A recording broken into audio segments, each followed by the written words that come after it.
It's alive. The rusty Evo actually kind of runs and drives.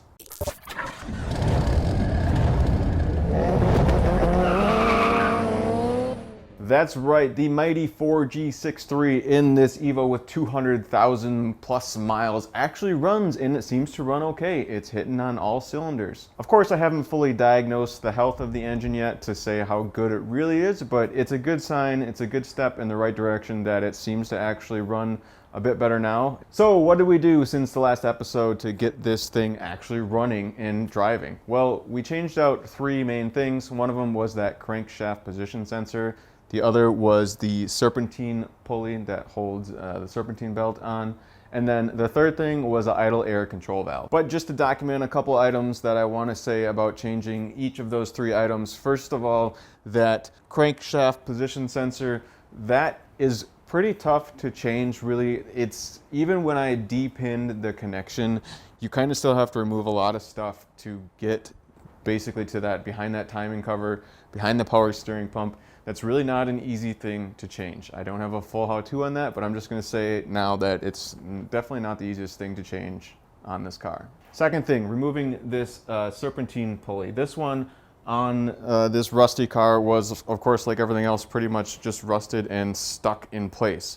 So with this serpentine pulley, the main reason I had to change it was not only because it was basically stuck in place, but because to release the tension on this, what you end up doing is putting in a 1/2 inch ratchet into this portion here, and then you should be able to move it. And then actually there's two little holes here where once it's moved far enough, you could stick something through to hold it in place.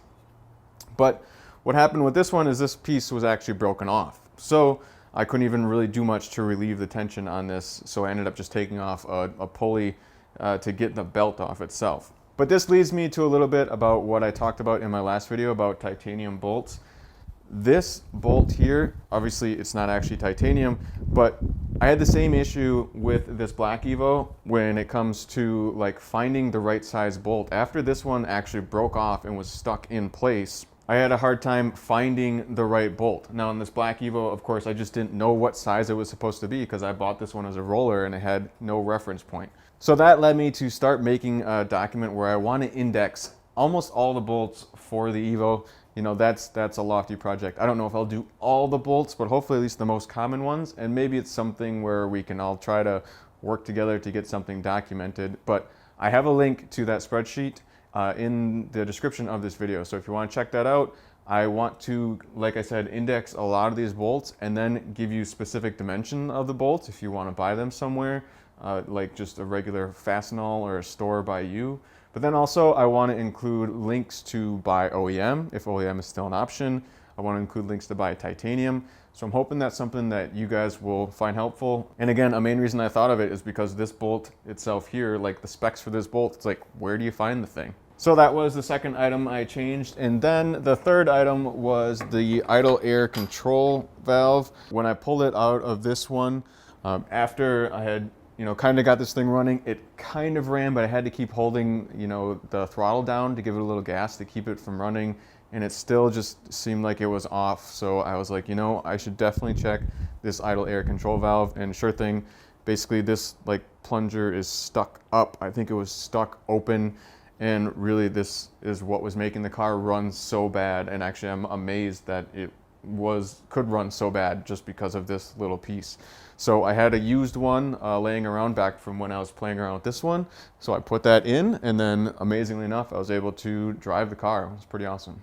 And of course, when I'm doing this, I just want to share what I'm learning. And honestly, one of the things I'm learning about this process is that you kind of need restraint when you're doing something with a project like this, because of course the end goal is to swap out quite a few different parts and not leave it as stock as it is now. So it's very tempting to rip something off, like, and just take it off. I have an Evo 9 Turbo here, and I was going to put it on, and realistically I was like, I don't need to do that right now, and it could only cause more problems, more potential problems to find out what's keeping the car from running well. And I think that's why sometimes when you see an Evo for sale somewhere and they're like, it's a full car but it's in pieces, I get why that happens, because you kind of get into things where you're like, well, I'm going to change this anyway, and then you kind of lose motivation, really, because all of a sudden you're like, well, I have this whole car that needs to be put back together.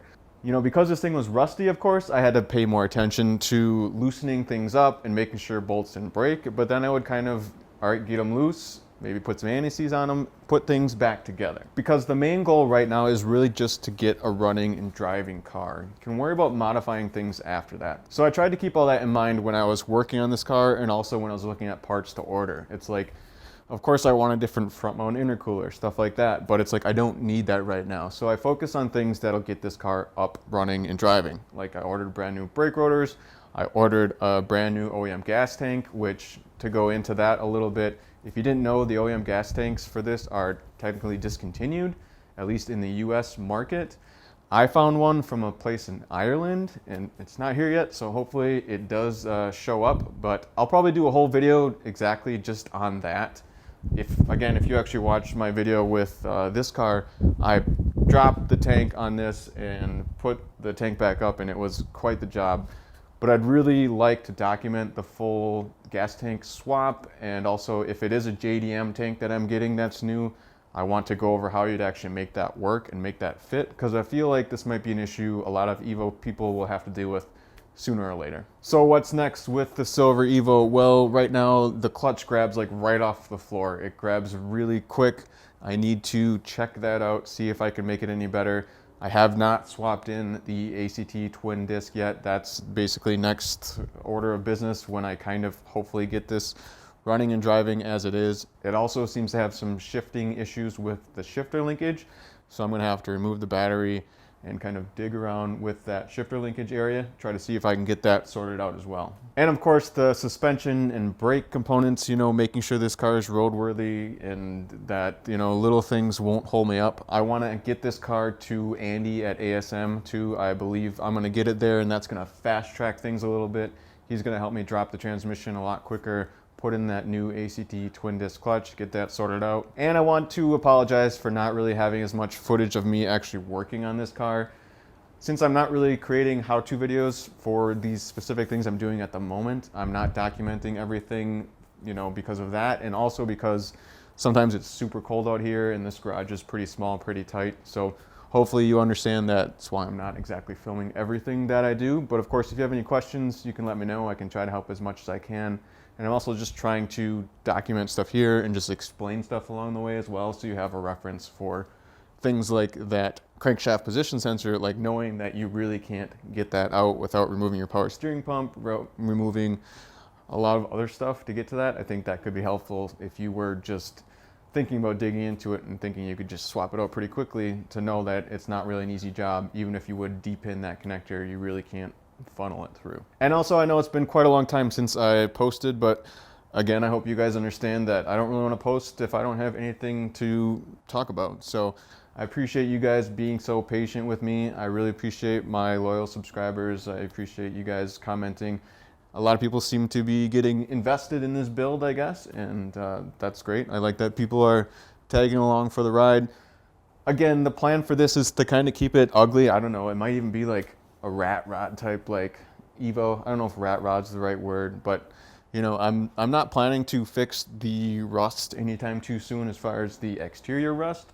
I want to make it a solid running, driving car, but then not have to spend money on making the exterior look nice. So I think that'll make it a unique looking Evo. But jumping the gun with that, of course, because I really need to diagnose the engine health and do a bit more to get it drivable. You know, so far it's really only made it up and down the road. I got it in the second gear, so hey, that's a step forward, but there's a long way to go in this car. So that's about it for this video. As always, this is Paul from Boosted Film saying thanks so much for watching.